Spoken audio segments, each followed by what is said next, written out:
Chers amis, bonjour. Alors nous voilà partis dans Paris à l'époque de Charles VII. Et pourtant Charles VII n'a quasiment jamais résidé à Paris. Mais il a fait cette entrée le 12 novembre 1437 et il s'était passé beaucoup de choses auparavant. Il avait dû quitter Paris précipitamment alors qu'il était jeune et finalement il ne fait qu'une entrée solennelle dans la capitale. Alors on va voir un petit peu d'ailleurs, bon, en première partie, pourquoi, finalement, Paris, lorsqu'il entre, est dévasté, en ruine? Enfin, n'exagérons rien, mais en tout cas, en mauvais état. Il s'est passé, en effet, des événements assez dramatiques. Et puis, nous essaierons ensuite de survoler la capitale, les monuments qui existent. Oh, bien sûr, il faudrait plusieurs heures sur ce magnifique sujet, mais j'ai pris le parti de vous donner quand même une idée de ce qu'était Paris à ce moment-là. Certains d'entre vous ont peut-être suivi le cycle de ces cycles sur les rois de France au Moyen Âge. J'avais parlé de Charles V, Charles VI, j'avais fait le début de Charles VII.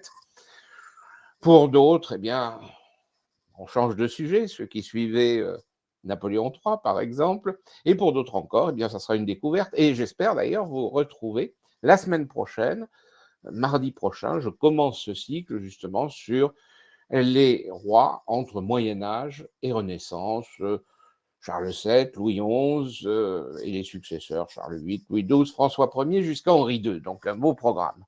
Et donc justement pour reprendre un petit peu, remettre dans l'ambiance en quelque sorte, eh bien explorons ce Paris de Charles V, de Charles VII, pardon. Bien, alors la ville a connu en effet une période très difficile. Jusqu'alors, on peut dire que le pouvoir royal était bien assis, qu'il y avait parfois des mécontentements, mais qu'il n'y avait pas eu de grandes révoltes. La première, finalement, elle est due à la défaite de Poitiers. C'est la guerre de Cent Ans hein, qui a causé ces troubles à Paris. En effet, le pouvoir royal est affaibli. Et en 1356, Jean le Bon, non seulement a été battu, mais fait prisonnier. Il était sur le champ de bataille, il est à Londres. Donc c'est le dauphin, Charles, le futur Charles V, qui essaye de gouverner la France. Et à Paris, eh bien, il se heurte à la bourgeoisie parisienne, qui souhaite mettre en tutelle, en quelque sorte, le pouvoir royal. Il y a des États généraux.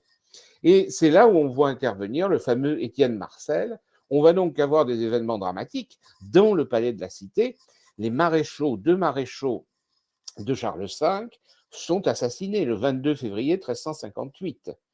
Mais finalement, Étienne Marcel sera tué par Jean Maillard le 31 juillet 1358 et les événements se calmeront. Mais on va dire que c'est le premier signal d'alarme.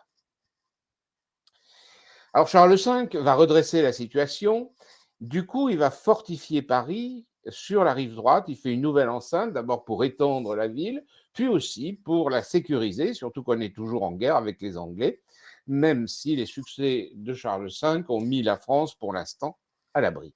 Et puis souvent, Charles V est au château de Vincennes. Vous voyez ici le portrait, sans doute un des plus exacts de Charles V, puisque c'est au début d'une charte royale de 1367, donc de son vivant, observé en quelque sorte.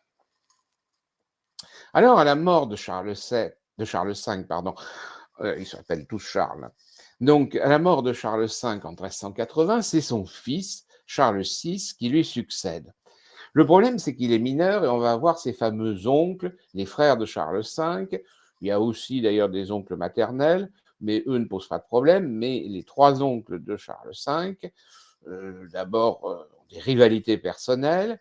Et Paris va être secoué pendant cette régence par une grande révolte, vous voyez, la révolte des Maillotins. Et on voit là l'image où les révoltés, les artisans, les ouvriers ont pris environ 2000 maillets de plomb, vous voyez, des maillets très lourds qui étaient entreposés là, et ça va durer plusieurs mois, donc on voit la violence de la scène, et donc vous voyez aussi la représentation de Charles VI. Oui, ça a été cet événement, un événement très, très dur, très pénible. Charles V, c'est le sage, absolument, et Charles VI, c'est le fou. Le fou. Pourtant, Quand il va commencer en 1388 son règne personnel, il a de bons conseillers, ce qu'on appelle les marmousets, et c'est un roi qui paraît très, très capable. Vous voyez ici les frères donc, qui étaient là pendant la Régence et qu'on va retrouver après. Nous allons voir, sauf Louis d'Anjou qui meurt en 1384, Jean de Berry, que vous voyez là, les trois frères, Philippe de Bourgogne, qui a été investi du duché de Bourgogne, donc le premier des ducs valois de Bourgogne. Jean de Berry, c'est très important, Jean de Berry, parce qu'il a un apanage avec le Berry, le Poitou, et c'est là où le dauphin Charles, le futur Charles VII, va aller se réfugier, à Bourges, à Poitiers. Louis d'Anjou, lui, a des ambitions plus provençales. Oui, c'est l'époux d'Isabeau, tout à fait, Charles VI. Hein. Et d'ailleurs, vous voyez Isabeau de Bavière, eh bien, je l'ai fait figurer le 17 juillet 1385, Charles VI va épouser très belle princesse, mais qui elle aussi va participer aux rivalités politiques. Alors le problème, c'est que Charles VI est touché par une crise de démence qu'on connaît dans la forêt du Mans le 5 août 1392. Il s'en prend à son entourage, une sorte d'insolation. Et finalement, il a eu peur, semble-t-il. On ne sait pas exactement ce qui s'est passé. Mais l'année d'après, janvier 93, c'est le bal des Ardents. Et du coup, les crises vont se multiplier. Donc, il ne gouverne que par intermittence, de moins en moins. Et l'entourage, on va avoir deux parties. Et c'est là où commence, on va dire, ce problème. Le fils de Philippe le Hardi, qui était assez modéré finalement, son fils va succéder en 1404 et c'est Jean sans peur, le duc de Bourgogne. Et d'un autre côté, il y a le frère de Charles VI, Louis d'Orléans, qui a pas mal d'ambition. Et vous le voyez ici dans une belle représentation tirée de la fresque de la chapelle des Célestins, donc qui a disparu, mais il y a eu un dessin qui a été fait, la mort le menaçant.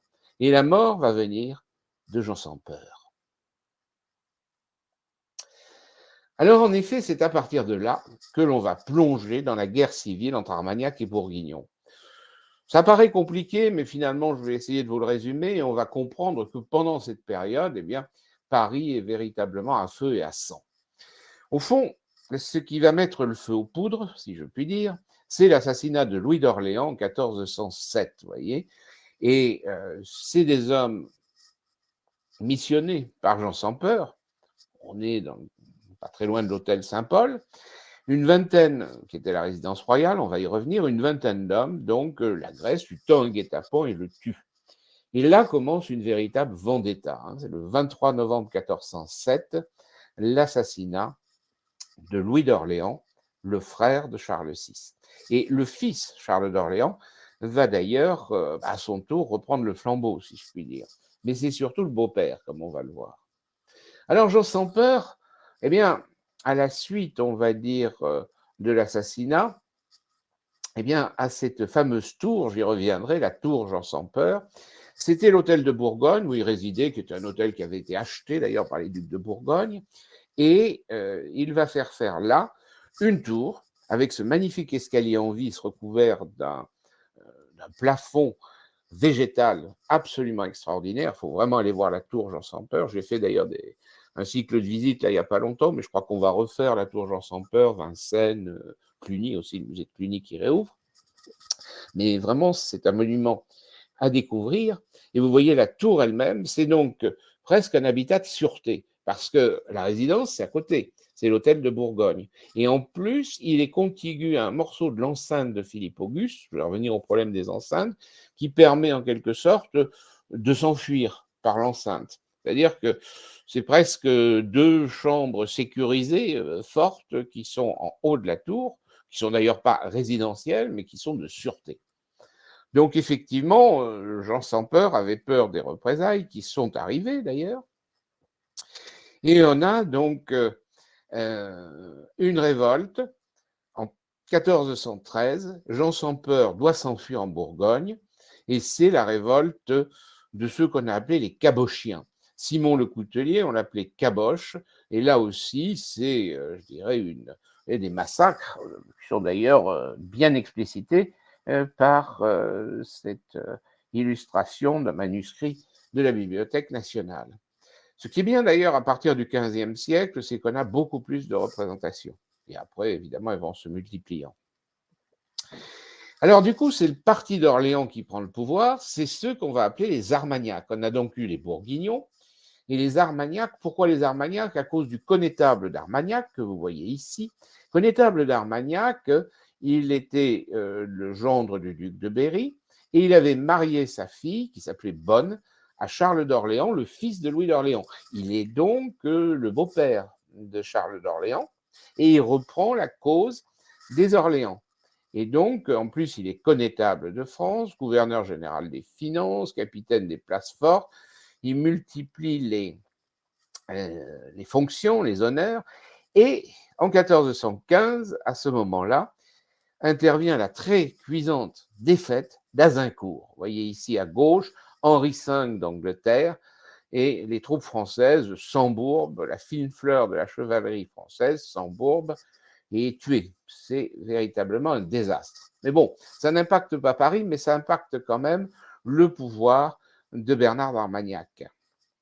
Alors, du coup, c'est le retour en 1418 des Bourguignons. Vous voyez, Armagnac et Bourguignon. Et à ce moment-là, Charles, le futur Charles VII, quitte Paris pour Bourges en 1418. Vous voyez, dans la nuit, du 29 mai 1418, on va l'exfiltrer. Il est jeune à ce moment-là, il a 15 ans. Bon, ce n'est pas un petit enfant comme on voit d'ailleurs sur cette enluminure des vigiles de Charles VII. Là, on voit vraiment un enfant tout petit. Mais enfin, à 15 ans, ça l'a marqué, un petit peu d'ailleurs comme plus tard Louis XIV, qui fuira Paris aussi. Paris devient une ville dangereuse à partir de cette époque. Et donc, eh bien, c'est Tanguy du Châtel, prévôt de Paris, qu'on retrouvera d'ailleurs un peu plus tard, qui va sauver Charles, l'exfiltrer de l'hôtel Saint-Paul, qui est la résidence royale à ce moment-là, et qui va donc l'amener à Bourges, qui est la capitale du duché de Berry, qu'il a récupéré après donné la mort de Jean de Berry. C'était un apanage au départ. Et donc, il va résider là, et finalement, il ne revient que le 12 novembre 1437 à Paris. Vous voyez, donc, il a quitté Paris, 19 ans. Et évidemment, il n'est pas du tout attaché à cette ville qu'il a dû fuir à 15 ans, inquiet. Alors, bien sûr, ça va être un grand massacre d'Armagnac, dont d'ailleurs le connétable qu'on a vu là, Bernard d'Armagnac, qui est massacré dans la cour du palais de la Cité le 12 juin. Alors, la vendetta continue. À ce moment-là, Charles le Dauphin est à Bourges. Il tente de se rapprocher, ou plutôt ces gens sans peur qui tentent de se rapprocher de lui. Donc, il y a plusieurs mission qui débouche sur une rencontre officielle qui doit avoir lieu au pont de Montereau. On a pris un pont de façon à sécuriser en quelque sorte, mais que s'est-il passé? Est-ce sur ordre? Charles VII a toujours nié que ce soit un ordre, mais Tanguy du Châtel, ce Tanguy du Châtel qu'il avait exfiltré de Paris, eh bien, va assassiner Jean sans peur, le duc de Bourgogne. Et là, la vendetta va continuer en pire, parce que le fils de Jean sans peur, Philippe le Hardi, eh bien, évidemment, en veut terriblement au dauphin Charles. Donc, on plonge véritablement là dans, je dirais, une haine absolument terrible et une France qui se coupe en deux. Et donc, un assassinat prémédité, non, lui, il a dit que c'était une panique en quelque sorte. Difficile de savoir. Probablement, ça n'a pas été prémédité parce que ce n'était pas son intérêt politique du tout. Surtout que, après tout, il y avait un rapprochement, il n'y avait encore rien d'irréparable. En tous les cas, Philippe le Bon, du coup, va s'allier aux Anglais. La Bourgogne se rapproche de l'Angleterre, puis il y a beaucoup d'autres raisons.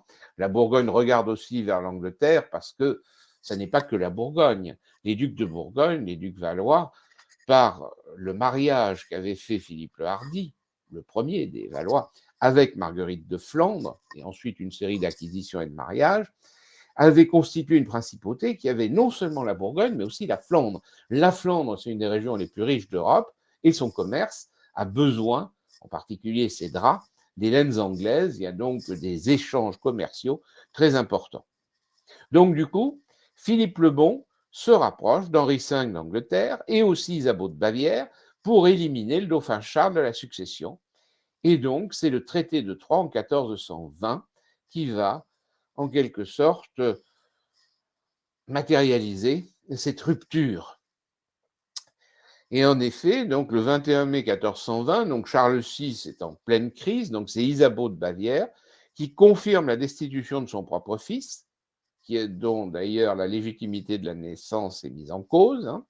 C'est d'ailleurs la grande question que se posera le dauphin Charles. Est-ce que je suis bien le fils de mon père et pas de Louis d'Orléans qu'Isabeau de Bavière fréquentait? La dite Isabeau d'ailleurs accepte, ce qui était assez humiliant finalement, accepte qu'on remette en cause la légitimité de son fils. En tous les cas, le duc de Bourgogne, Philippe le Bon, Henri V d'Angleterre, signe le traité de Troyes qui déshérite le dauphin au profit du roi d'Angleterre. Et ce roi d'Angleterre, Henri V, épousera Catherine, une des filles de Charles VI. Mais finalement, Henri V n'aura pas le temps de régner sur la France, comme on le verra. Quant au dauphin Charles, il dit que le roi est incapable, il est fou, et donc que l'acte ne vaut rien. Ce qu'ont fait valoir les partisans du traité de Troyes, c'est que finalement on met fin ainsi à la guerre de 100 ans. Ah ben c'est sûr, l'Angleterre a ce qu'elle veut, donc il n'y a plus raison de faire de guerre. On peut toujours effectivement mettre fin à une guerre par une forme de reddition totale. Mais bon, notez bien que l'idée c'était quand même d'avoir un roi qui aurait eu deux rois, peut-être un en Angleterre, l'autre en France, mais issus des Lancastres. Hein. C'est-à-dire que les deux couronnes, l'union des deux couronnes aurait posé quand même pas mal de questions. Donc Henri V n'a pas pu bénéficier du traité de Troyes parce qu'il est mort 2 mois avant Charles VI. Il est mort le 31 août 1422 au château de Vincennes où il résidait. Et Charles VI meurt à l'hôtel Saint-Paul, donc le 21 octobre 1422. Vous voyez ici le cortège funéraire. Et donc c'est un bébé. Henri VI d'Angleterre, le fils de Catherine, Catherine de France, la fille de Charles VI, et d'Henri V. Ils ont quand même ils ont eu le temps d'avoir un enfant, mais enfin, ça a été bref. Et donc, à 9 mois, il succède à son père comme roi d'Angleterre le 1er septembre 1422 et comme roi de France le 22 octobre 1422. Ben oui, la date de la mort de chacun des souverains. Et donc, le duc de Bedford va être régent. Il y aura 2 régents, il y aura un en Angleterre, et il y aura le duc de Bedford, Jean de Lancastre, qui va gouverner Paris. Et à ce moment-là, à Bourges, le dauphin se proclame roi sous le nom de Charles VII. Mais il n'a pas été sacré. Pas plus d'ailleurs que le bébé de 9 mois, c'était difficile. Il y a donc 2 France à ce moment-là. Vous voyez les obsèques de Charles VI.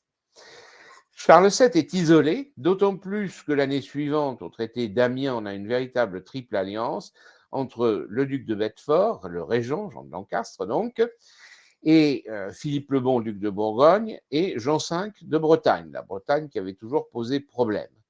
Évidemment, les Anglais se moquent de ce roi de Bourges que vous voyez ici dans une caricature d'origine anglaise, et Jean de Lancastre qu'on voit à gauche représenté dans les heures de Bedford, bien sûr, les siennes.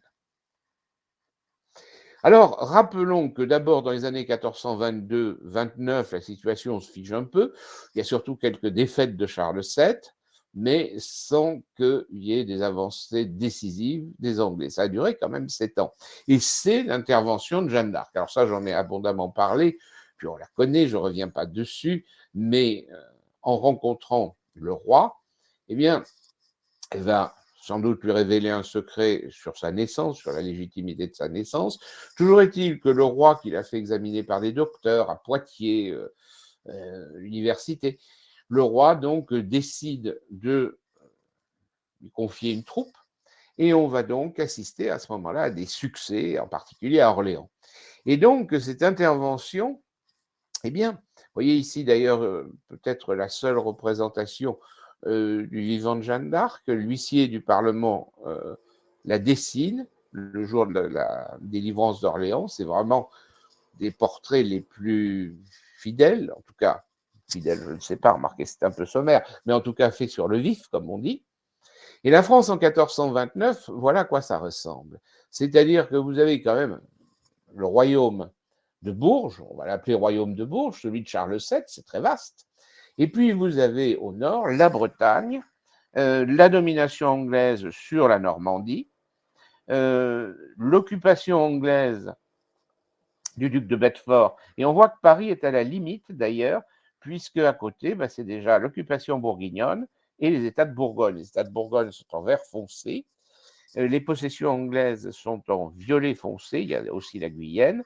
Et en violet clair, donc l'occupation anglaise et l'occupation bourguignonne en vert clair. Alors, les succès de Jeanne vont finalement ouvrir la route de la Champagne.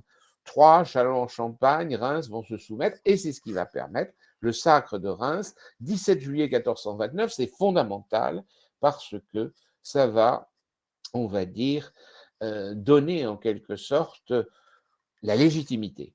C'est fondamental parce que c'est Dieu qui, à travers l'archevêque de Reims, donne l'onction, donc choisit le roi. Ça va avoir évidemment là un retentissement très fort, ce sacre, c'est un peu le tournant, aucun doute. Jeanne d'Arc est présente, d'ailleurs vous voyez qu'elle est représentée là, sur l'enluminure abrégée des rois de France, un manuscrit. Mais Jeanne échoue ensuite en essayant d'attaquer Paris. Le roi Charles VII n'était pas très convaincu. Finalement, elle a réussi à le décider. On va avoir cette attaque sur Paris. Le 8 septembre 1429, elle est blessée à la porte Saint-Honoré. On va la revoir, la porte Saint-Honoré. C'est la porte qui se trouve vers l'ouest. Et un carreau d'arbalète, vous savez, on tirait très loin avec l'arbalète, ça pouvait même percer des cuirasses. Finalement, elle est ramenée, soignée, mais peu de temps après, elle est capturée par les Bourguignons aux portes de Compiègne. On est le 23 mai 1430 et vous connaissez la suite, vendue aux Anglais le 21 novembre 1430. Donc c'est les Bourguignons qui la vendent, pour une somme d'ailleurs assez importante. Et les Anglais vont instruire le procès pour délégitimer évidemment le côté miraculeux. On la considère déjà comme une sainte. Vous voyez pourquoi? Mais parce que si il la oh pardon, j'y arrive pas. Enfin, s'il conteste sa légitimité, du coup, il conteste le sacre. Voilà, il faut un petit peu coup double. On la brûle, donc, comme on sait, après un procès instruit par l'évêque de Beauvais, Pierre Cochon. On la brûle donc à Rouen le 30 mai 1431. À ce moment-là, il va y avoir une tentative, vous voyez, le sacre d'Henri VI, Henri VI qui a un peu grandi, dans la cathédrale Notre-Dame de Paris. Mais Notre-Dame, ce n'est pas le lieu du sacre, ce sacre sera vu comme en quelque sorte une parodie, un pastiche. Et donc finalement, Charles VII va profiter de l'élan donné par Jeanne d'Arc. Ça va véritablement, on va dire, permettre, dans les années qui suivent, un élan militaire très fort. Et puis, du coup, la Bourgogne, avec son habile chancelier, Nicolas Rolin, vous le connaissez, c'est celui dont on a le portrait au Louvre, le portrait par Jan van Eyck, et puis qui est représenté aussi sur le retable des hospices de Beaune de Rogier van der Weyden, puisqu'il a fondé les hospices de Beaune. Eh bien, ce personnage habile sent le vent tourner et on opère un rapprochement, c'est la paix d'Arras. Charles VII fait la paix avec la Bourgogne. Bon, Philippe le Bon ne prêtera pas hommage, mais son fils devra prêter hommage. Son fils, c'est Charles de Charolais, le futur Charles le Téméraire. Mais ça, c'est une autre histoire que nous verrons la semaine prochaine. Et finalement, donc, on a là de grands pourparlers avec le duc de Bourbon, le comte de Vendôme, le connétable de Richemont, qui représente Charles VII, et Philippe le Bon avec Charles de Charolais, le futur Charles le Téméraire, et le chancelier Rollin. Et donc, le 21 septembre 1435, la paix d'Arras, à Saint-Vaast d'Arras, c'est la fin véritable de la guerre civile entre Armagnac et Bourguignon. Reste à régler le problème anglais, et les Anglais, ils sont encore à Paris. Donc, il va falloir reprendre Paris. La reprise de Paris commence par un siège. Il va falloir faire un long siège dès le 1er juin 1435. Il y a d'ailleurs des renforts. Du coup, il y a même des troupes bourguignonnes en renfort pour les Français. On est sur l'ordre de à peu près 3000, par exemple, Français qui reçoivent des renforts à peu près équivalents. Les Anglais étaient quelque chose comme 3000 aussi dans Paris. Vous voyez, donc on est à peu près sur ces chiffres-là.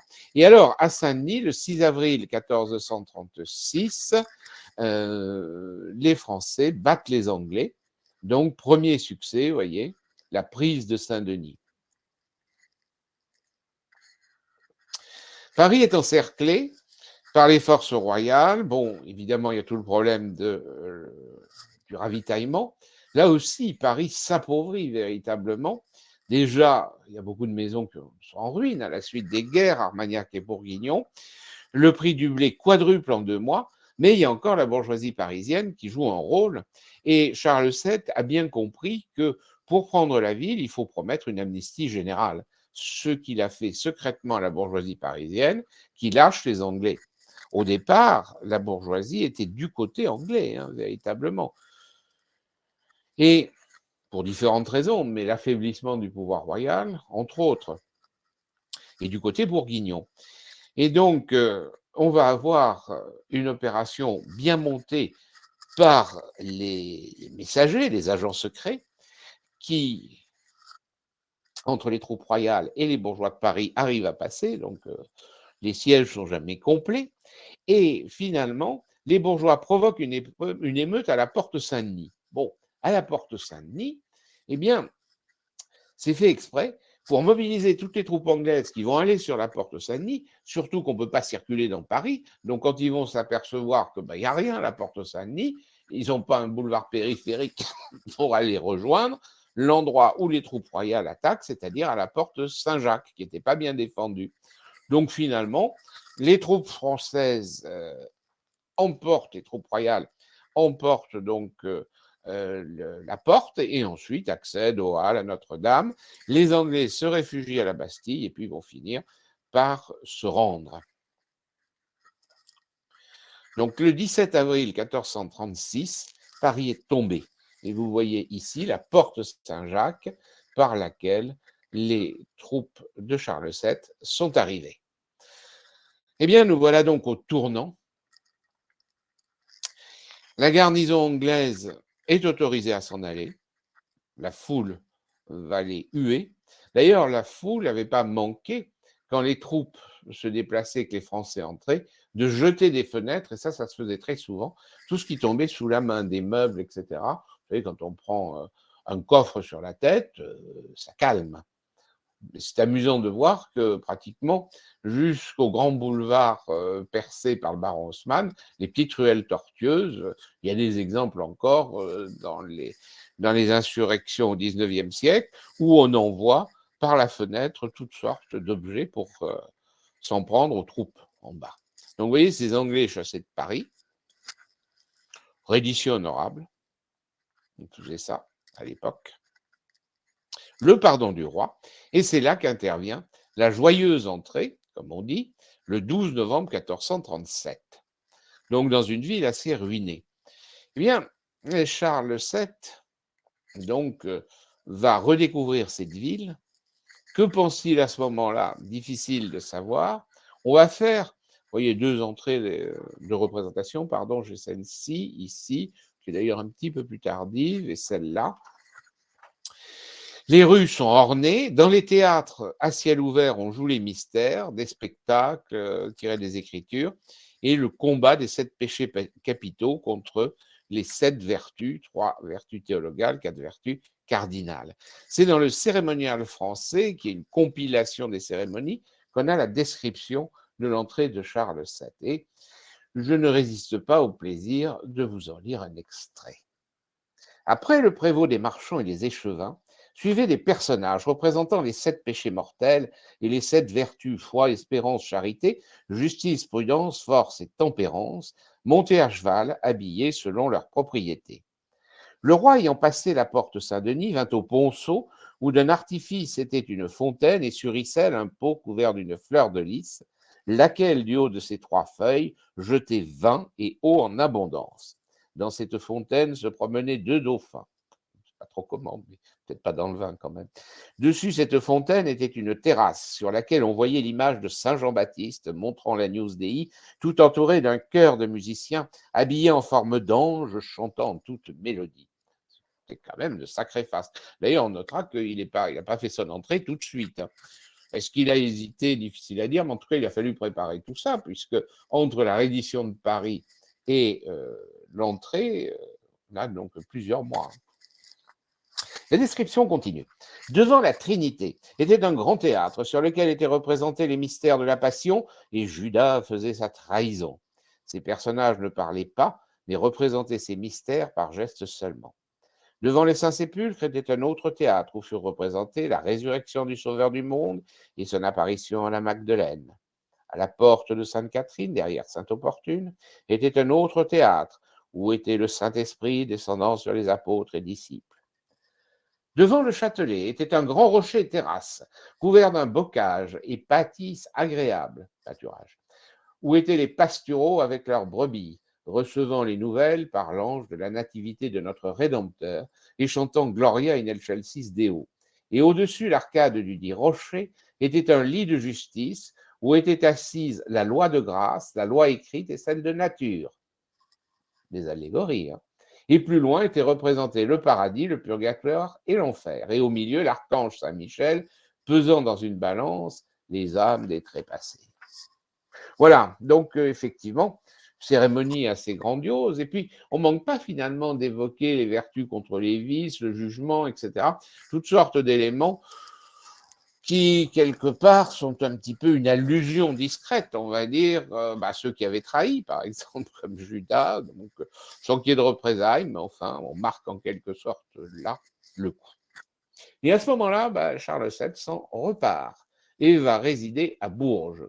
Et nous verrons d'ailleurs dans les prochaines conférences ce qui va, on va dire, entreprendre la fin de la reconquête du royaume, la réorganisation, mais il ne réside pas à Paris. Et les successeurs non plus. Et vous savez que ça va durer, parce que les rois de la Renaissance résident plus dans des châteaux, que ce soit Fontainebleau, même les châteaux de la Loire, qu'à Paris, hein. Paris est une ville dont on va se méfier un certain temps. Et puis on reviendra à Paris, et puis ensuite on en repartira. Et nous aurons l'occasion d'en reparler plus tard. On y revient, par exemple, avec Henri IV, mais ensuite, ça changera. Donc finalement, Paris perd un peu ses fonctions qu'il avait, qui étaient exclusivement pratiquement la résidence royale, même si sous Charles V, il y avait Vincennes, mais Paris était quand même beaucoup plus lié, en quelque sorte, à la présence du roi. Alors qu'ensuite, ça va devenir plus le siège des institutions, mais le roi préfère résider ailleurs. Alors voyons à quoi ressemble Paris. Maintenant, donc, dans cette deuxième partie, nous allons visiter un peu, ou parcourir, parce que je vous dis, je n'ai pas la prétention de vous parler de tous les monuments. Vous savez, si je devais évoquer, par exemple, le quartier latin et les collèges universitaires, on en a recensé entre 30 et 40, vous voyez, donc déjà, il faudrait du temps. Et il y a des restes, hein. Il y a des morceaux de murs, parfois même des restes un peu plus importants. Donc, il faudrait avoir beaucoup plus de temps. Mais c'est pour vous donner une idée de ce qu'est la capitale à ce moment-là. Vous voyez des représentations dans les chroniques de Jean Froissart du XVe siècle. Bon, il représente parfois des événements antérieurs, peu importe, c'est pas ça qui nous intéresse. Vous voyez l'arrivée de Louis II d'Anjou et de sa mère Marie de Blois devant Paris, à gauche, et à droite, le retour de Charles VI à Paris après la révolte des Maillotins dont je vous ai parlé. C'est donc à la fin du XIVe siècle, mais peu importe. Jean Fouquet représente la ville telle qu'elle est au XVe siècle, quand il peint.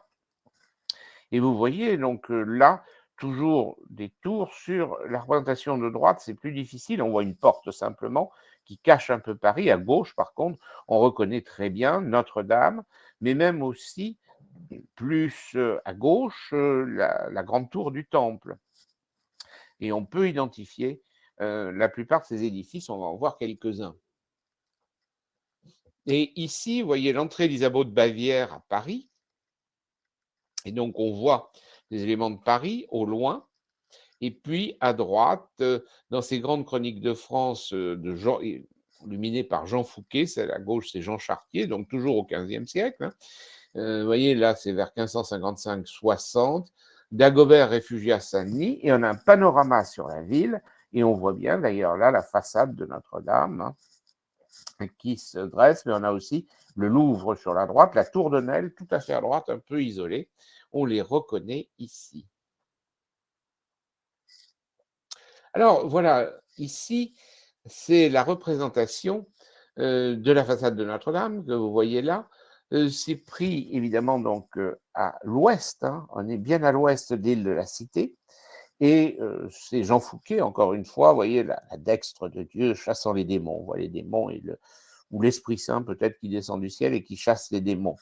Et donc, c'est encore une des représentations de Paris. Regardez à droite, vous avez un de ces ponts couverts. Là aussi, il aurait fallu parler des ponts, j'ai malheureusement pas le temps, mais les ponts, eh bien, vous savez, certains ont été détruits seulement au XIXe siècle.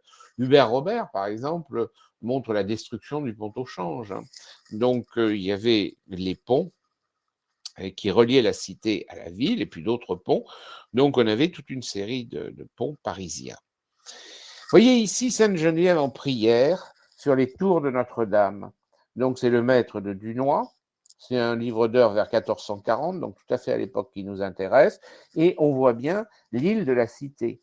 Et on aperçoit donc les tours de Notre-Dame, mais aussi la Sainte-Chapelle, les bâtiments du palais, les ponts, et on est là à l'extrémité ouest de l'île, vous voyez, c'est-à-dire que ce qu'on a au premier plan, c'est le palais royal, et ce qu'on voit au second plan avec la Sainte, c'est Notre-Dame et le quartier religieux. Il y a vraiment deux quartiers, et regardez, tous les ponts sont couverts. On gagne de l'espace à ce moment-là. Bon, on en connaît quelques exemples qui existent encore, mais ils ne sont pas à Paris, hein. À Florence, par exemple. Alors, les limites de la ville, donc, ont été renouvelées par Charles V. On avait l'ancienne enceinte de Philippe Auguste. Vous voyez que la rive gauche, eh bien, c'est l'enceinte de Philippe Auguste qui subsiste. On la voit là. Et sur la rive gauche, vous voyez que du côté ouest, donc à notre gauche, vous avez l'abbaye de Saint-Germain-des-Prés. Et puis, vous avez donc aussi c'est-à-dire, oui, les grandes abbayes bénédictines, finalement, sont en dehors pour la plupart. Alors, la rive droite, c'est l'extension. C'est-à-dire que vous avez, voyez, en pointillé l'enceinte de Philippe Auguste, et on va englober de nouveaux quartiers. Et c'est ainsi d'ailleurs que le temple ou le prieuré de Saint-Martin-des-Champs, qui était hors de l'enceinte de Philippe Auguste, sont intégrés. Et vous voyez les portes, on a la porte Saint-Honoré, que je vous ai citée tout à l'heure, hein, tout à fait à l'ouest, qui est pas très loin du Louvre. On voit d'ailleurs que le Louvre flanquait l'enceinte de Philippe Auguste, constituait un élément défensif, et désormais, donc, eh bien, on est plus avant avec donc la tour au bois qui est véritablement à l'extrémité, à l'angle, les portes, porte Saint-Germain, porte Montmartre, et puis bon, les autres, porte Saint-Denis, porte Saint-Martin, porte du Temple et porte Saint-Antoine, la plus à l'est. Voilà, ce sont ces portes, et puis il y a des axes principaux, et en particulier, vous avez donc ces rues, la rue Saint-Denis, vraiment qui est les rues les plus importantes, et qui d'ailleurs prolonge naturellement. Et puis on a aussi la rue Saint-Martin, vous avez la rue Saint-Jacques, vous voyez, ce sont ces grands axes nord-sud. Alors, l'enceinte est importante, vous voyez la coupe de l'enceinte, 90 mètres en profondeur, c'est-à-dire que vous voyez que vous avez un arrière-fossé indodane, un grand fossé en eau, et des levées de terre avec le mur, donc c'est assez imposant pour protéger Paris, et particulièrement donc de ce côté. Alors, la porte Saint-Honoré, là, voilà. Jeanne d'Arc, lors du siège de 1429, bon, peut voir deux tours qui flanquent la porte et l'enceinte, un peu schématique. Et sur le plan de Bâle de 1550, vous voyez, si vous vous approchez, la tour du bois qui est à l'angle, et il y a la Seine qui est à droite. Si au fond, vous voyez le Louvre, c'est la forteresse, et à gauche, au premier plan, vous avez la porte Saint-Honoré. On la voit parce qu'il y a l'enceinte qui est bien visible. En revanche, l'enceinte de Philippe Auguste n'est plus visible, hein. Il en subsiste des morceaux, mais elle est démolie. La porte Saint-Denis. La porte Saint-Denis, actuellement, c'est l'arc, vous voyez. Je vous ai mis le dessin du XVIIIe siècle, il existe toujours, hein, cet arc, donc, qui se trouve d'ailleurs là au début de la rue Saint-Denis, mais après on a la rue du Faubourg, Saint-Denis. La porte était assez imposante. Voici ici la restitution à gauche d'Eugène Viollet-le-Duc. Donc vous voyez, c'est un édifice quadrangulaire flanqué de tourelles, assez impressionnant. Et puis il y a quelques dessins, le plan, vous voyez, du XVIe siècle, et un dessin qui nous permettent de mieux connaître cet édifice qui se trouve à l'emplacement de l'arc. La Bastille. Ah, ça a un peu changé quand même, hein. Et oui, en 1789, comme vous savez, on l'a non seulement démoli, mais pratiquement démonté pierre par pierre. On a vendu les pierres d'ailleurs. Donc il ne reste plus rien. Et vous les avez peut-être vus, il y a d'ailleurs des reportages qui ont été faits en utilisant la 3D et on va dire la réalité virtuelle, même augmentée. C'est-à-dire que vous avez donc là des reconstitutions par l'informatique. C'est Grèce Productions, vous trouverez ça sur YouTube. Et c'est pour ça que je le cite, hein. D'ailleurs, je vous ai mis quelques reproductions, mais plus une conférence gratuite, donc il n'y a rien à dire. Parce que, bon, c'est protégé, évidemment, mais c'est un gros travail hein, pour faire ça. Mais je vous recommande vraiment de les voir. Moi, j'ai pris quelques extraits, là, et vous voyez la Bastille. La Bastille est un élément fondamental de défense, c'est-à-dire que c'est une forteresse qui était liée à l'enceinte.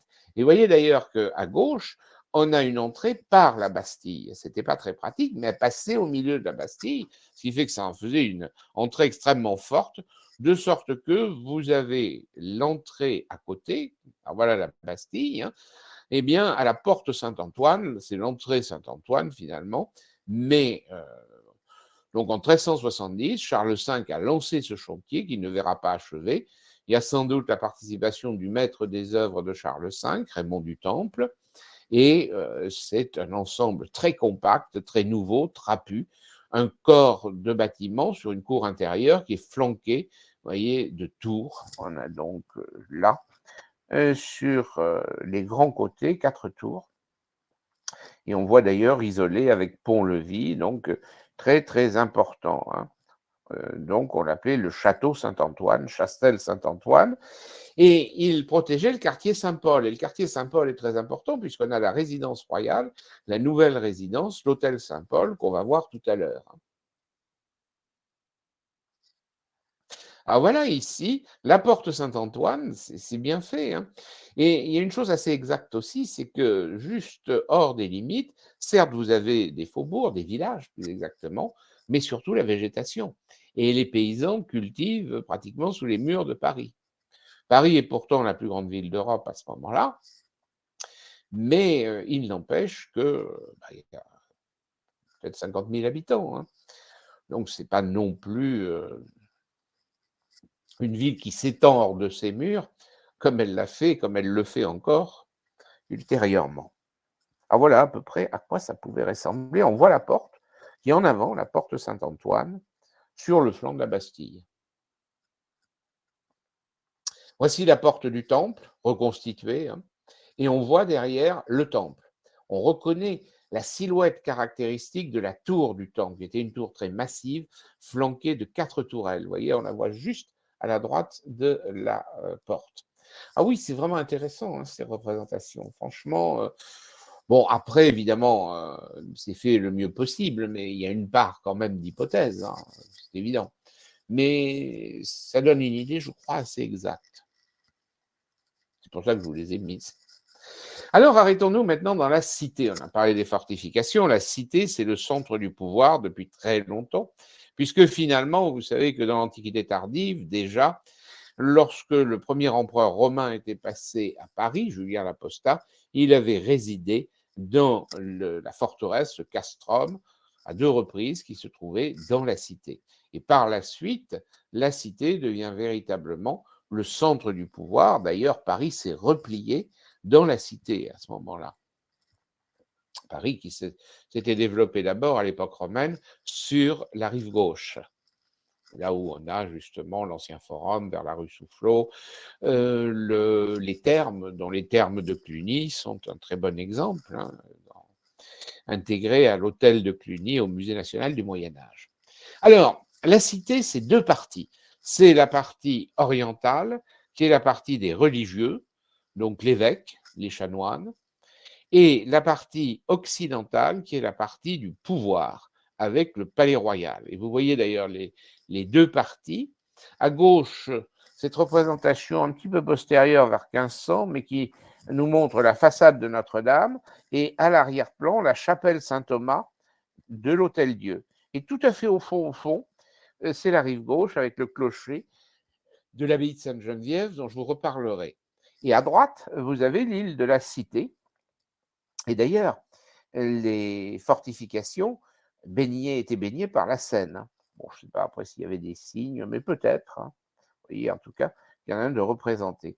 Et on a tous les clochetons des tours et aussi, bien sûr, depuis Saint-Louis et le XIIIe siècle, la Sainte-Chapelle, qui est vraiment un édifice emblématique qu'on reconnaît tout de suite, qui est au milieu du Palais Royal. C'est la chapelle palatine pour abriter aussi les reliques que Saint-Louis avait acquises. Vous voyez d'ailleurs cette photo de 1855, évidemment, bon, c'est pas l'état du XVe siècle de Charles VII, mais quand même, j'ai trouvé que c'était intéressant parce que, vous voyez, la densité des constructions, c'est avant les travaux d'Haussmann qui a absolument rasé le parvis de Notre-Dame et dégagé, on a démoli d'ailleurs un nombre de petites églises et de constructions tout à fait impressionnants, mais indéniablement, on a quand même une idée de la densité, vous voyez, en 1855.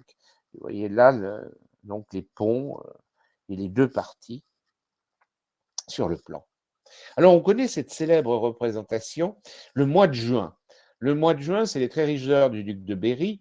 Alors bon, sur les frères Limbourg, donc on est dans les années 1411, 1415, on a dit. Mais on n'est pas sûr là, parce qu'il y a peut-être une participation de Barthélemy d'Eck ou vers 1440 de Jean Colombe. Donc vous voyez, bon, question de datation. Les très riches heures ont plusieurs mains, ça c'est indéniable. Vous savez, sont conservés au musée Condé à Chantilly. Et vous avez ici donc la scène, vous voyez, d'abord cultive, comme je vous disais, hein, vous avez des champs là, et c'est un champ donc à proximité sans doute de l'hôtel de Nesle. L'hôtel de Nesle, c'est l'angle de l'enceinte de Philippe Auguste pour la rive gauche. Et c'est de là qu'on voit la pointe de l'île de la Cité et on reconnaît très bien, donc on est à l'ouest, hein, et on reconnaît très bien la façade de la Sainte-Chapelle qui s'élève très largement au-dessus. Vous avez les jardins à l'arrière avec une salle, d'ailleurs une construction qu'on appelait la salle sur l'eau qui est sur le côté des jardins, vous voyez. Et puis on a les tours qu'on aperçoit aussi, les tours, tour Bombec, tour d'Argent et tour César et la tour de l'horloge, que je vais vous remontrer d'ailleurs. Et on a surélevé eh bien, le logis avec la grande salle. Ici, c'est un détail, on voit mieux d'ailleurs les tours, hein. Et voilà la reconstitution 3D par les moyens informatiques. Même les petits bateaux qui naviguent, la Seine est navigable et on l'utilise d'ailleurs pour approvisionner la capitale. Et on voit bien là cette densité indéniable avec les ponts, comme je vous ai dit, et surtout cette rive droite qui s'est énormément développée, plus que la rive gauche, ce qui explique d'ailleurs l'extension de l'enceinte de Charles V. En plus, la rive droite est plus exposée parce que vous avez les Flandres, vous avez donc il y a toujours des tensions en quelque sorte, alors que du côté de la rive gauche, finalement, bon, c'est le royaume, hein. Alors voilà le plan du palais vers 1400. Donc c'est la partie ouest. Vous voyez qu'il y a l'actuelle place Dauphine, c'était les jardins, hein. Il y avait d'autres îles, l'île aux Juifs, l'île aux Vaches, hein. De petites îles, la Seine a quelque peu varié. D'ailleurs, le lit de la Seine avait varié bien longtemps avant. Il y avait des zones de marécage, c'est pour ça, le nom de marais vient de là, hein. Alors, vous voyez ici le jardin, donc, hein, à l'arrière. Vous avez le grand préau, qui est une cour, et vous avez surtout, et c'est bien marqué, la grande salle. La grande salle, c'est fondamental, finalement, c'est la salle royale, hein. Et puis des constructions tout le tour, et le long, donc au nord, le long de la Seine. On voit les tours, là, vous avez, voyez, 2, 3, 4, les tours, la tour Bombec. Bombec parce que elle va être utilisée, on va dire, là, par les chambres du Parlement de Paris. Donc Bombec, on fait parler en quelque sorte. Hein. Bombec, on a été soumis à la question. On a le Bombec, bon, parce que vous avez plusieurs chambres hein, dans le Parlement de Paris, des enquêtes, des requêtes, etc. Donc il y a une tourelle criminelle aussi autour de César, une tourelle civile, tour d'argent, 3-4, hein, vous voyez. Et puis vous avez à l'angle la tour de l'horloge, marquée 5, qui est un peu en retrait, qui est une tour carrée. Et c'est Charles V, d'ailleurs, qui a fait placer là la première horloge à Paris. Et puis on a toutes ces salles annexes, il y a des cuisines aussi qui se trouvent là, la panetterie et la fruiterie, le cellier, tout c'est ensemble. Vous voyez la Sainte-Chapelle, et on a la galerie des Merciers en 24 qui relie la Sainte-Chapelle au logis du roi. Et puis, qu'est-ce qu'on peut encore noter oui, vous avez d'autres constructions aussi, vous voyez, en bleu, à l'arrière. On a des logis et oui, essentiellement, allez, j'avance. Voici ici une maquette et on voit bien les jardins à l'arrière, la Sainte-Chapelle, les cours. C'est la reconstitution encore. C'est une maquette de la fin du 19e siècle, avant la, la reconstitution virtuelle, eh bien, on faisait des maquettes et c'est assez parlant aussi, finalement. Elle est bien réussie. Hein. Alors voilà la tour de l'horloge à gauche, donc avec l'horloge qui a été refaite hein, depuis Charles V. Dans son état actuel, les sculptures datent du XVIe siècle. Et puis vous avez, c'est d'ailleurs à visiter aussi parce que c'est la conciergerie Sainte-Chapelle, c'est aussi des visites qu'on a faites pour certains, je les ai faites avec vous en janvier, février, bon, on en remettra peut-être d'autres. Hein. N'hésitez pas d'ailleurs si vous êtes intéressé à demander des thèmes de visite, enfin pour moi c'est plutôt médiéval comme vous l'aurez compris. Bon, même si je fais aussi d'autres choses, mais je suis quand même plutôt médiéviste. Alors, vous voyez ici la reconstitution de Viollet-le-Duc, encore une reconstitution, et puis alors les tours, le long de la Seine, elles sont magnifiques, d'ailleurs la tour César, la tour d'argent, et au fond la tour Bombec, telle que c'est aujourd'hui. Hein. Alors évidemment, la Seine baignait le pied des tours. Hein. Donc aujourd'hui, on a creusé, on a aménagé l'île de la Seine, d'ailleurs pour une raison bien simple, hein, ces inondations, comme vous savez. Il y a eu des gros travaux faits sur la Seine. Alors, entrons dans le palais, dans une partie qui n'existe plus. Au-dessus, quand vous visitez la conciergerie, vous voyez la salle dite salle des gardes, et au-dessus, avec la même extension, parce que c'est la plus grande salle gothique en plus conservée, hein, la salle des gardes, mais il y avait une salle qui était la grande salle et qui avait été aménagée, donc avec les statues des rois de France qu'on distingue là. Elle était charpentée, une charpente en carène, constituée de 2 nefs, séparées par un épi de colonne. C'était gigantesque. Et c'est Jacques-André du Cerceau qui en a fait ces très célèbres dessins, qui est d'ailleurs le seul témoignage qu'on ait. Il n'y a rien d'autre, hein, malheureusement. Elle n'existe plus. Hein. Toute la partie supérieure au-dessus de cette salle, qui est d'ailleurs magnifique et qu'on voit aujourd'hui en visitant la conciergerie, salle dite des gendarmes, où d'ailleurs on pouvait aussi faire toutes sortes d'activités, en particulier aussi au fond de la salle, les trésoriers venaient rendre des comptes, vous aviez toutes... c'est des salles comme la grande salle qui peut être une salle du trône, qui peut servir pour des assemblées, vous voyez, il y a toutes sortes, on va dire, de fonctions, il y a une certaine souplesse dans la destination. Mais la grande salle d'apparat, c'est la salle supérieure, c'est la salle du trône. Alors, vous voyez le plan d'ailleurs ici, avec les tours que je vous ai mentionnées. En 4, vous avez la tour de l'horloge, les 2 tours d'argent, tour César, peu importe les origines du nom, la salle des gendarmes et la salle des gardes. Donc, vous voyez, la grande salle, là, cette immense salle des gardes, était surmontée de la grande salle, justement. Puis on a des cuisines qui ont été aménagées, qui existent aujourd'hui, du XIVe siècle, vous voyez, en 5, c'est assez intéressant aussi à voir. Alors voilà, c'est le siège des institutions, il y a le Parlement de Paris avec ses chambres qui siègent là et dans les tours, et puis vous avez d'autres chambres, voilà par exemple la Chambre des comptes, représentée vers 1500.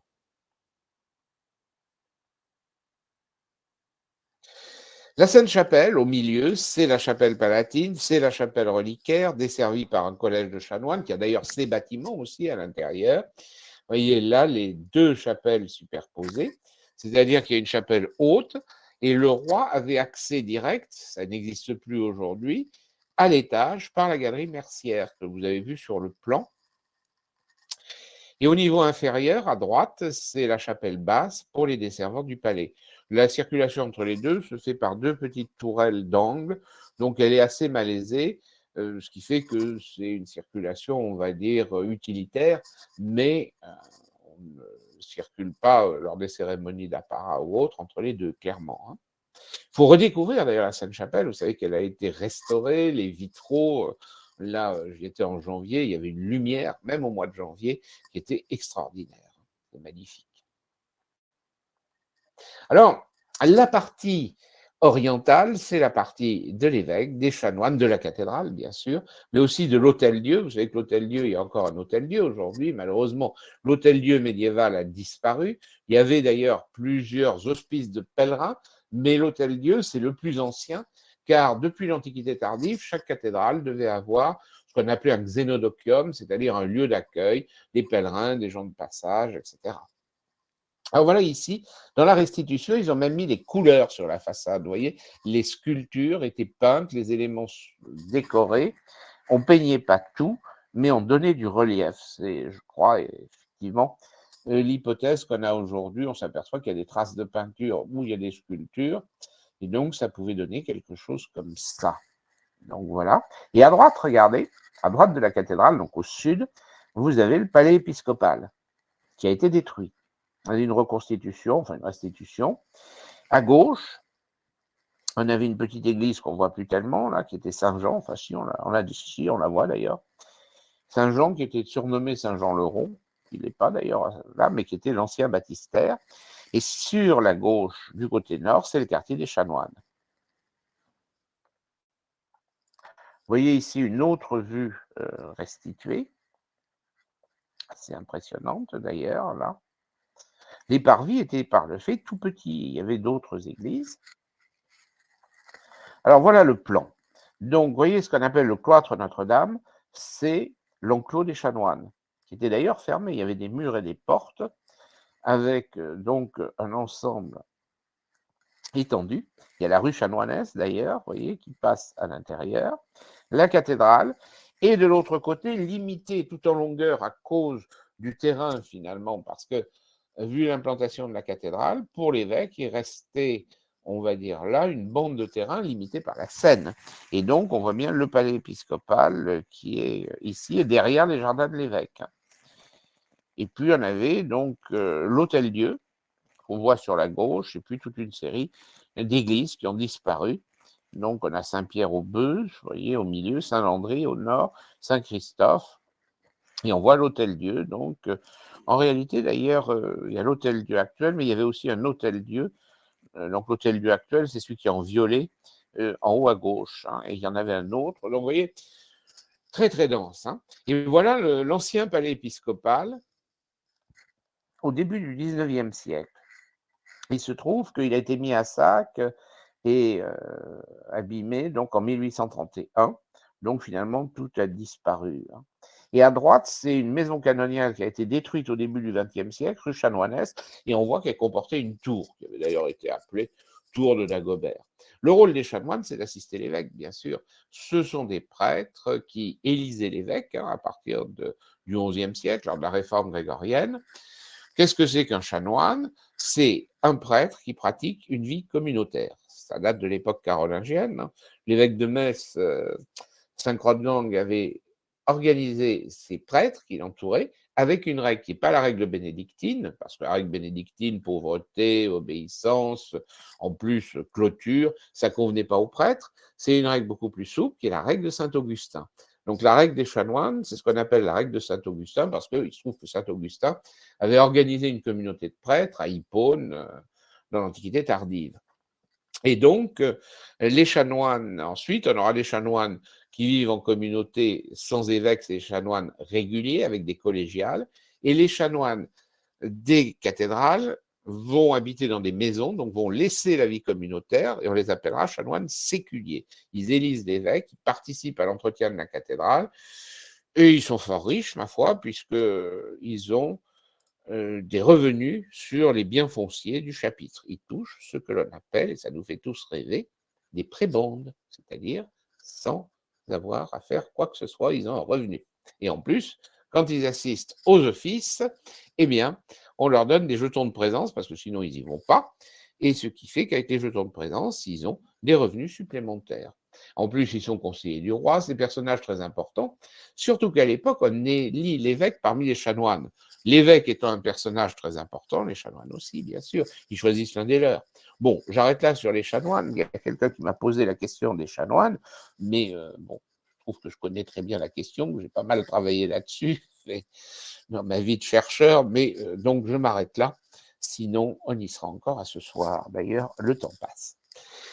Face à l'île de la Cité, vous avez le Châtelet. Alors, le Châtelet, c'est siège de police et de justice. Et c'est une forteresse impressionnante. Elle est de l'autre côté et elle garde en quelque sorte, ben c'est l'actuelle place du Châtelet naturellement. Et vous voyez la construction qu'il y avait, qui a aujourd'hui disparu. Là vraiment, la reconstitution permet vraiment d'imaginer. Vous voyez, on reconnaît bien là le Châtelet. Derrière, il y a la Seine dont on voit un petit bout à droite. Et vous reconnaissez les deux tours César et d'Argent, la tour de l'horloge à gauche. On voit le clocher de la Sainte-Chapelle et dans la partie gauche de l'île de la Cité, bien sûr, vous avez la haute silhouette de Notre-Dame qui se dresse. La reconstitution, d'ailleurs, a été faite là un peu plus tard, au XVIe. Vous voyez qu'il y a des éléments sur la porte qui, évidemment, n'existaient pas au XVe siècle. C'est clair, ils sont Renaissance. Arrêtons-nous au Louvre maintenant. Le Louvre, qui était la résidence, une des résidences importantes de Philippe Auguste, qui est transformée sous Charles V. Le Louvre était à l'angle de l'enceinte de Philippe Auguste pour la garder, et l'enceinte de Charles V vient en avant. Alors, si vous regardez ici le plan de 1550, vous voyez que nous avons le Louvre qui se situe au premier plan en bas. Voyez, et derrière, il y a l'hôtel Hostel de Bourbon. Et vous avez Saint-Germain de l'Auxerras et de l'Auxerrois. Hein. Saint-Germain-l'Auxerrois. Vous voyez qu'il y a des maisons en quantité, tout ça a disparu, la cour carrée du Louvre, la cour Napoléon, etc. Donc la topographie a totalement changé. Vous voyez ici la partie qui remontait à Philippe Auguste, et on voit l'enceinte de Philippe Auguste, hein, d'ailleurs, et l'enceinte de Charles V, qui est en gris, alors que l'enceinte de Philippe Auguste est en violet. Et la forteresse, c'était vraiment une forteresse flanquée de tours, avec une grande tour centrale, marquée 1, hein, le donjon, avec donc tout autour un fossé sec, puis un fossé en eau. Et alors, Charles V fait faire des travaux. Et vous avez en particulier, vous voyez là, une des tours, une tourelle, marquée 4, hein, elle est en haut, qui était la grand-vis du Louvre. Malheureusement, on n'en a que des descriptions. Ça a été détruit, tout a été détruit. D'ailleurs, il y a très peu de choses du Louvre. Bah, on a retrouvé les fondations, hein, de l'époque de Philippe Auguste et celles de Charles V, puisqu'il a modifié, mais c'est tout. Et donc, on avait la grand-vis qui était extraordinaire parce que elle était ornée de statues, là aussi. Il y avait une œuvre de sculpture exceptionnelle. Ça avait été conçu justement par Raymond du Temple, l'architecte de Charles V. Malheureusement, je ne peux rien vous montrer. Et même la reconstitution virtuelle se heurte à trop d'incertitudes. Et voyez ici le plan un peu plus détaillé de l'ensemble, c'est-à-dire qu'autour de cette forteresse du Louvre, vous avez les jardins du roi et de la reine, cuisine, basse-cour, etc. Donc, vous voyez qu'il y a tout un arrière-plan. Et voici le Louvre tel qu'il est représenté dans les très riches œuvres du duc de Berry. Bon, c'est assez impressionnant, hein, comme fortification. Voilà, au lieu du pouvoir monarchique. Hein. Donc, archives, trésors, prison royale, résidence aussi. Donc, mais ce n'est pas la résidence où Charles V est présent le plus souvent. Hein. En tous les cas, donc, cette fameuse, merveilleuse grand-vis, ces statues. Voilà ici la reconstitution informatique du château du Louvre et vous voyez que, de l'autre côté, on avait la tour de Nesle. La tour de Nesle, c'était l'autre élément défensif qui était à l'extrémité de l'enceinte de Philippe Auguste. C'est tour de Nesle d'ailleurs qui est devenue célèbre, pour nous avec, l'affaire, des grues, du roi Philippe le Bel. Vous vous souvenez, l'affaire de la tour de Nesle, l'inconduite et cetera. J'en ai d'ailleurs parlé dans un cycle précédent, mais c'est vrai que ensuite repris dans le roman du 19e siècle. Alors vous voyez ici, les rives de la Seine, donc c'est vraiment là, dire, elles baignent, je vous dis, les pieds, c'est une pente et on se trouve à la pointe de, on va dire, la pointe de l'île de la Cité, vous voyez, donc ça nous montre un petit peu, bon, on distingue aussi le Louvre au fond. Vous voyez, le Louvre, c'est la grande construction qui est un peu à gauche et vue depuis la pointe de l'île de la Cité. La tour de Nesle, vous voyez ici telle qu'elle est dans la gravure de Jacques Callot de 1610-1635. Alors, voici ici à nouveau l'enceinte. On perçoit mieux peut-être, vous voyez la position du Louvre, hein, donc en pointillé l'enceinte de Philippe Auguste, le Louvre qui se trouve tout à fait sur la gauche, rive droite de la Seine, on voit bien la Seine, hein, donc vous pouvez le resituer. La tour de bois qui est à l'angle de l'enceinte de Charles V, voilà. Vous avez là les repères pour s'y retrouver. Et avançons un peu, dans les nouveautés, vous avez, je dirais, la prédominance comme résidence royale de l'hôtel Saint-Paul. Finalement, ces forteresses n'étaient pas forcément les plus agréables à habiter, même si elles avaient été très bien aménagées. Et l'hôtel Saint-Paul, qui a disparu complètement, il a été vendu sous François Ier et démoli, eh bien, il en reste quand même quelques éléments. On a un vestige du clocher là de l'église paroissiale Saint-Paul-des-Champs. Bon. Et surtout, vous avez ici sur le plan, vous voyez l'immense pâté, enfin, morceau de tissu urbain, avec des jardins. Il y a bien marqué Saint-Paul. On voit qu'il y a l'église qui est devant à gauche. Et puis, vous avez l'hôtel, vous voyez, qui est marqué ici, l'hôtel du roi, et les Célestins qui sont au fond. Alors en effet, l'hôtel Saint-Paul devient le logis du dauphin et sous Charles V, une résidence royale, et c'est là où Charles VI réside en permanence quasiment, hein. Cet hôtel Saint-Paul devient un peu le centre de pouvoir, d'ailleurs on y déplace des institutions, hein. Donc c'était très grand. Voilà à peu près ce qu'on en a par des enluminures. Vous voyez l'entrée d'Isabeau de Bavière, eh bien vous avez donc là des morceaux de l'hôtel qu'on peut voir. Et puis, dans le cortège funèbre en bas à droite de Charles VI, il quitte l'hôtel Saint-Paul, il est mort à l'hôtel Saint-Paul, hein, et donc on distingue là des pignons, une tour qui appartenait à l'hôtel Saint-Paul, mais malheureusement, on n'a que quelques détails là, hein. Alors, le château de Vincennes, eh bien, bon, je l'ai mis, il n'est pas à Paris, mais c'est une résidence très importante, une résidence suburbaine. C'est d'ailleurs là où même le roi d'Angleterre, Henri V, est mort. Charles V y séjournait très souvent. Il y avait un manoir qui remontait à l'époque capétienne. Ce manoir capétien qu'on a retrouvé en fouille, d'ailleurs, récemment. Il y a eu de grands travaux. Il faut revoir Vincennes. Maintenant, les restaurations ont considérablement avancé, presque finies, hein. Et du coup, on a retrouvé beaucoup d'éléments. Vous savez, avant, l'ensemble était à l'armée, donc désormais, il a fallu faire redonner en quelque sorte ces structures anciennes. Vous voyez la grande salle du premier étage. Et c'est ce donjon qui est la résidence royale avec de grandes salles assez luxueuses, hein, tous les latrines, tout l'ensemble, tout le nécessaire. Et vous avez donc une fortification, un châtelet à l'entrée et derrière le donjon. C'est là aussi où on peut voir aujourd'hui l'emplacement du cabinet de travail, par exemple, de Charles V. Et voilà, sous Charles V, il y en avait une grande enceinte. Donc vous aviez le donjon, une petite enceinte et une grande enceinte de ce quadrilatère avec des tours très hautes. L'enceinte existe toujours, mais on ne remarque pas tellement les tours. Pourquoi? Parce qu'elles ont été arasées. Et puis, Charles V aimait beaucoup, en bordure, parce que finalement, le château de Vincennes, c'était une forêt, et vous aviez donc là, en bordure du domaine, le manoir de Beauté, et Charles V y résidait, c'est là où il est mort, vous voyez. Alors, on ne connaît que ce dessin. Donc, bon, ben, je vous le montre. Il n'y a que ça. Le dessin donc de Claude Chastillon vers 1610, hein, plutôt, qui a été repris d'après un dessin. Hein.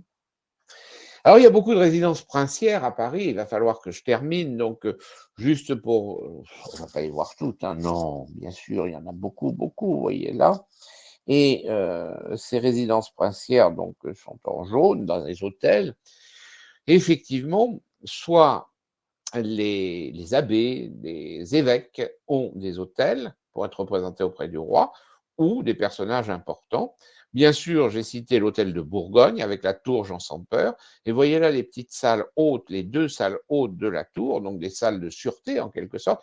D'ailleurs, vous savez, même l'escalier que je vous ai montré tout à l'heure, il y avait des grilles, même on mettait des grilles de fer pour empêcher de monter, hein, pour retarder, avec un jeu de passage. Mais vous avez l'hôtel de Clisson. Ça, c'est un hôtel intéressant. Malheureusement, il reste que l'entrée. Aujourd'hui, vous savez, il est lié à l'hôtel de Soubise et les Archives nationales. Et en 1371, le connétable Olivier de Clisson s'était fait construire sur ces terrains qu'il avait achetés un hôtel.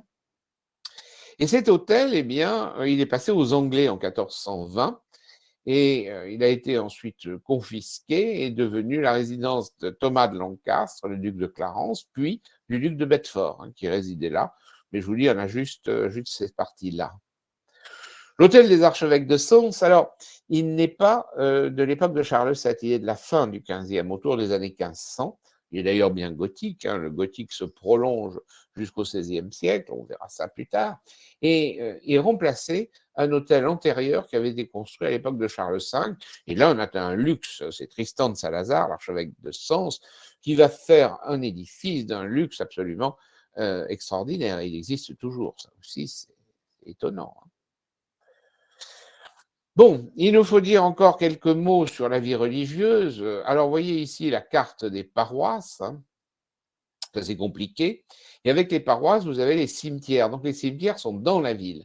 Donc, ils sont bordés d'arcatures, hein, donc c'est la forme de ce qu'on appelle le camposanto avec les charniers. Les arcatures abritent des charniers, on y met donc des restes, des ossements.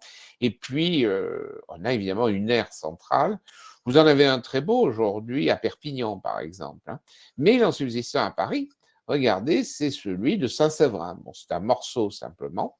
Et on peut s'arrêter sur le plus célèbre et le plus grand des cimetières parisiens avec son église paroissiale, qu'il a fallu déménager parce qu'à force, au 19e, début 19e, on a déménagé ce cimetière, ça s'était accumulé. Il paraît que le niveau était tellement remonté que dans les murs périmétraux, ça suintait. C'était très insalubre. C'est le cimetière des Innocents. Et il est immense. Hein. Donc vous avez les arcatures tout autour, l'église des Innocents, et vous voyez l'église d'ailleurs là sur cet ancien dessin. Un mot des abbayes couvents, et là aussi, je ne peux pas les traiter toutes, bien entendu. Vous avez en effet des abbayes bénédictines. Alors, bon, j'aurais pu parler de Saint-Germain-des-Prés, mais bon, c'est tellement facile d'y aller. J'ai retenu ici, vous voyez, tout à fait au sud, délimité dans l'enceinte de Philippe-Auguste, l'abbaye Sainte-Geneviève. Et puis, vous avez aussi les couvents. Et les couvents, il y en a d'ailleurs sur les deux rives. Hein. Et puis, vous avez enfin les ordres militaires, surtout représentés en violet par le temple. Hein. Donc, les abbayes bénédictines, Saint-Martin-des-Champs aussi. Vous voyez le prieuré de Saint-Martin-des-Champs, qui est au nord, en bleu. C'est un des 5 grands prieurés de l'abbaye de Cluny. Voilà un exemple, l'abbaye de Sainte-Geneviève, très prestigieuse, elle avait été fondée par Clovis, qui y était enterré d'ailleurs, et la rue Clovis a fait disparaître l'église que vous avez au centre. À gauche, c'est Saint-Étienne-du-Mont, qui était l'église paroissiale. À droite, on a la tour qui a subsisté quand même, et une partie des bâtiments, c'est l'actuel lycée Henri IV, comme vous le savez. Et bon, on disait toujours d'ailleurs que la tombe de Clovis était sous le bureau du surveillant général. Je ne sais pas si c'était vrai. Mais en tous les cas, on a encore le dortoir des Génophévins, par exemple, qui subsiste. Donc c'est une des grandes abbayes, mais je vous dis, il y en a bien d'autres, hein. Et puis il y a les chanoines réguliers de Saint-Victor, qui avaient été fondés au début du XIIe siècle. Regardez l'imposante église. Et il n'y en a plus aucune trace. Où se trouvaient-ils, ces chanoines? Il y a d'ailleurs de très grands intellectuels issus de la communauté des chanoines de Saint-Victor. Voilà, ce sont des chanoines réguliers, justement, qui vivent en communauté avec une règle, à la différence des chapitres de chanoines séculiers, des chapitres cathédraux. Et donc, nos chanoines réguliers, leur église, elle se trouvait à l'emplacement de Jussieu. Si vous allez d'ailleurs fac de Jussieu, vous avez sur le sol, ils ont fait figurer les fondations de l'église de Saint-Victor. Les ordres mendiants, ceux de la rive gauche, vous voyez qu'il y a les 4 ordres mendiants, les Augustins, les Cordeliers, les Jacobins et les Carmes. Vous vous souvenez que les premiers, ce sont les Jacobins. Jacobin, le terme vient de la rue Saint-Jacques. D'ailleurs, on parle de Jacobins de Toulouse aussi. Donc, on les a appelés Jacobins, on les a appelés Dominicains, du nom du fondateur Saint-Dominique. Le vrai terme, c'est les frères prêcheurs, hein. Ordo fratrum predicatorum, l'ordre des frères prêcheurs. Et donc, on avait ce fameux couvent de la rue Saint-Jacques. Et après, on aura d'ailleurs un club révolutionnaire qui s'installe là, comme d'ailleurs aux Cordeliers. Les Cordeliers, c'était le nom des franciscains parce qu'ils portaient la cordelière. Et puis, vous avez les 2 autres ordres, ces ordres donc qui étaient nés au début pardon, du XIIIe siècle. Hein. C'était les Carmes, fondés par le patriarche de Jérusalem, Albert Avogadro, et les Augustins, fondés un peu plus tard, au milieu du XIIIe siècle. Hein. Voilà les 4 ordres mendiants.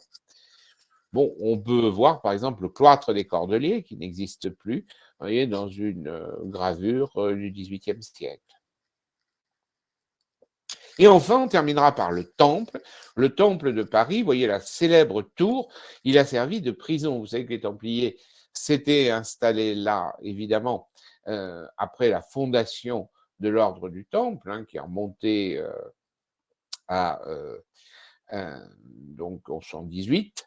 Et on avait eu, donc, vous savez que c'était un cousin d'ailleurs de Saint-Bernard qui avait participé à l'élaboration de la règle, hein, je crois de Payens, qui avait fondé avec quelques chevaliers l'ordre des Templiers, donc au temple de Jérusalem. Mais en 1307, Philippe le Bel les avait fait arrêter et l'ordre avait été dissous en 1311 au concile de Vienne. Le temple de Paris, c'était gigantesque. Eh bien, c'était devenu une prison bien connue d'ailleurs. Hein. Vous savez qu'il y a eu d'illustres prisonniers, en particulier, vous voyez, 1795, hein, sous la Révolution, ont été emprisonnés là. Donc, entre autres d'ailleurs, le fils de Louis XVI, dans la prison du Temple, et sont passés là, donc les membres de la famille royale. Voilà, le Temple, c'est gigantesque. Hein. Vous voyez le plan à gauche, hein, bâtiment du XIIe, et il y avait une église d'ailleurs de forme circulaire, c'était un Saint-Sépulcre, il est en foncé, hein, tout à fait au centre, les bâtiments du XIIIe, il n'avait pas été tellement modifié ultérieurement, hein, puisqu'après la dissolution de l'ordre, et c'était vraiment un quartier dans le quartier qui avait ses propres fortifications, les égouts du Temple. Vous savez qu'aujourd'hui, il en subsiste un souvenir, rue du Temple en particulier, hein. Ça se situe pas très loin de République aujourd'hui. Et voilà la maquette du temple en 1783. C'était encore assez impressionnant. Oui, alors j'aurais bien aimé avoir le temps de vous parler de toutes les églises de Paris. Puis on a d'abord tous les monastères, les couvents, vous parlez des églises paroissiales, et de ces s'il y en a qui existent à cette époque-là, il aurait fallu les parcourir, bien sûr, aller de Saint-Germain-des-Prés à Saint-Leu-Saint-Gilles et d'autres, mais on n'en a pas le temps. Il aurait fallu aussi voir la rive gauche, où on a ces collèges universitaires. C'est vraiment toute une vie. Mais finalement, il y a quand même un déclin. La population a diminué quand Charles VII fait son entrée, donc le 12 novembre 1437. Il y a des maisons en ruine et la ville va se rebâtir. Hein. Ce n'est pas parce que le roi n'y réside plus que la ville ne va pas connaître un nouvel essor. Mais enfin, je dirais qu'il faut pratiquement attendre le tournant des années 1500 pour revoir, on va dire, de grands travaux et une ville en expansion. Voilà donc quelques éléments.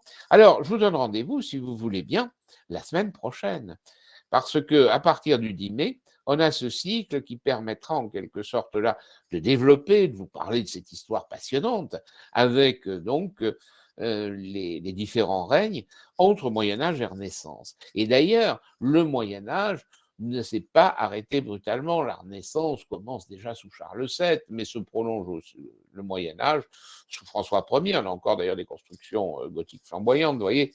Donc aujourd'hui, on ne cherche plus une date quand est-ce que le Moyen Âge s'est terminé, mais j'en sais rien. Peut-être à la mort de Louis XI, ou à la découverte du Nouveau Monde en 1492, ou à la chute de Grenade. C'est un faux débat, clairement.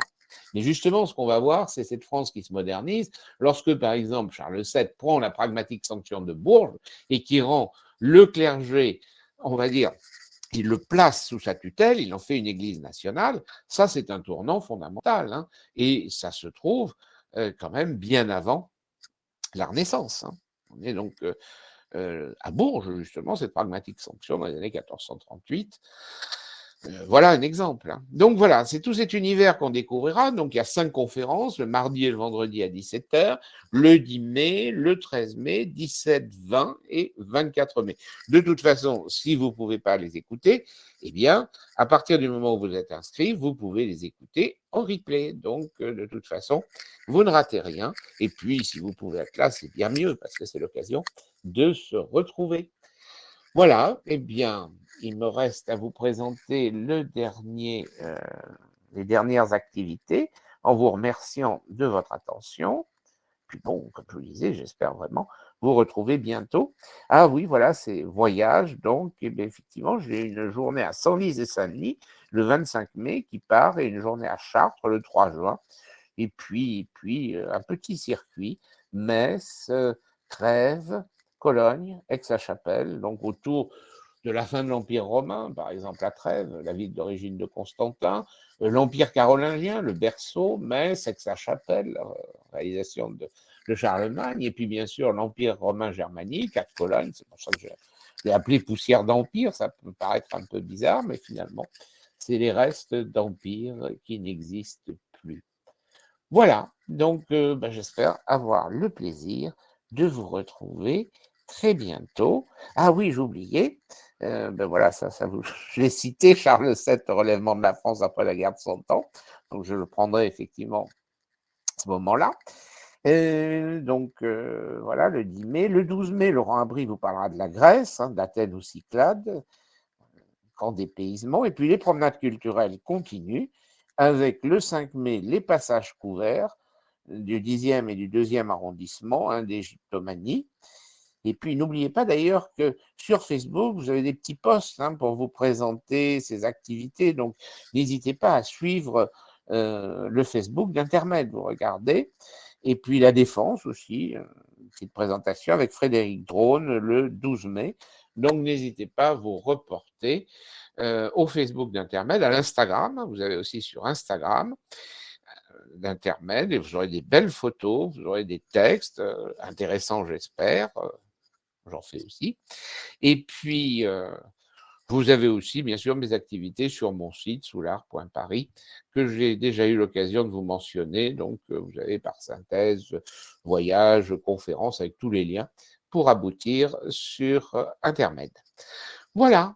Eh bien, il me reste à vous dire, je l'espère, à la semaine prochaine. En attendant, au revoir.